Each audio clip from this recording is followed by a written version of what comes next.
This was 2004. I was first year into personal training, and I had lousy push-up form. I'm here to admit it. I had lousy push-up form, and I knew how vital the push-up was, and I was at this conference, and this is a true story. So I'm with all these other personal trainers who are, 0% body fat, and everybody is like, the LeBron James or Michael Jordan of the room, and then there's me, who was a fine athlete, but not like them, and we're all, the instructor's leading the push-up, and I'm already sweating. I'm like, oh man, this is horrible, like, of all the exercises, but it's amazing what life throws at you, right? I mean, if it was the squat, maybe my path would have been totally different. So what had happened next was everybody got in that push-up position. I could not find the neutral spine. My hips were too high. They were dropping. I was like, elbows were flared out, way past 90 degrees. And it was challenging, and I was really sweating.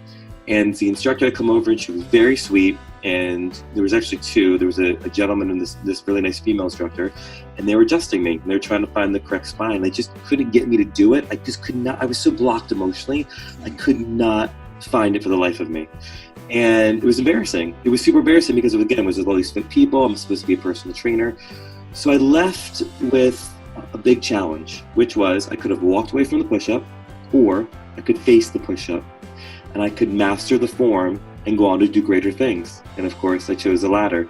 I wanted to master the push-up and do greater things. So what happened next was just pure consistency, practicing, working hard, breaking it down, going to stabilization first before I even try to do anything with strength, and then putting the emotion into it. So I thought about, why was I so blocked that day? What was the emotion of why I was so blocked?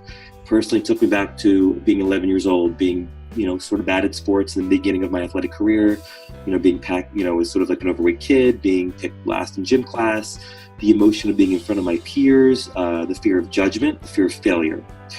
And I was blocked. I was blocked that day. So I made a promise to myself, Dr. Kevin, that I would not at all ever be in that position again. It was okay to be vulnerable again. In fact, you want to be vulnerable because that's where your strength lies. But I would not be fearful of a physical activity. I made that a promise to myself.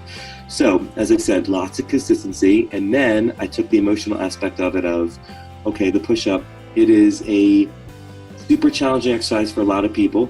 And I want to make it doable for a lot of people, but we're all blocked. Like you mentioned earlier, we get blocked when it comes to emotional eating. We want to eat our emotions because that makes us feel better. It makes us feel that we can control the issue. But it's a one-way road to what? Just self-destruction. Right. So if we reverse it, I want to make the push-up your friend. I don't want you to fear it like I did. No, I want you to embody it. I want you to be your bestest friend. I want you to, cozy up to it, cuddle with it. And so what I started doing was I started thinking about that deep trauma.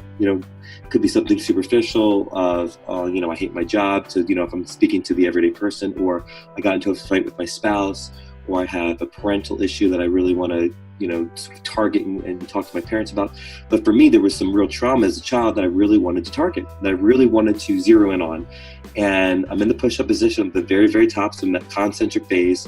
And okay, so I'm really starting from head to tail, where I have my ankle complex forward. I'm making sure my knees are fully extended, my glutes are engaged. I'm really engaging my transverse abdominis, as you know. My scapula is nice and flat, not rounded. I'm really in that 45-degree angle with my elbows. I'm really feeling my palms. I'm feeling grounded on the floor with my palms. Something I coined, which is called mitten hands, where there's no cupping. You're really feeling grounded. And before I even lower myself down, I'm thinking about this trauma, this pain, anxiety, depression, whatever it is that somebody's going through. Because as you know, we all sort of struggle with that one particular story. And I'm thinking about it, but I'm not running from it. And as I lower myself down, hopefully, for somebody, they can go down all the way. If they can't, that's fine. If you move a centimeter, it's fine. Doesn't matter. Exactly. The idea of lowering myself down and feeling empowered and then pushing myself up. I'm not trying to get rid of it. We're not trying to get rid of trauma. What I'm trying to do is befriend it. Trying to lower the volume of that trauma. Trying to make it so, you can function. You may have that trauma in the back of your mind, or that problem, you can't pay your bills, or you're fighting with your spouse. It's not going to go away instantly, but guess what? You're going to be able to manage it better. And so this is just a small practice, a small tool that I have found that I was able to find the push-up. I was able to complete the push-up. I was able to find the strength, and then obviously the power when performing the push-up. So I had to write a book about it. I had a lot to say, clearly, as I do now. So that was my own personal journey with the push-up. Well,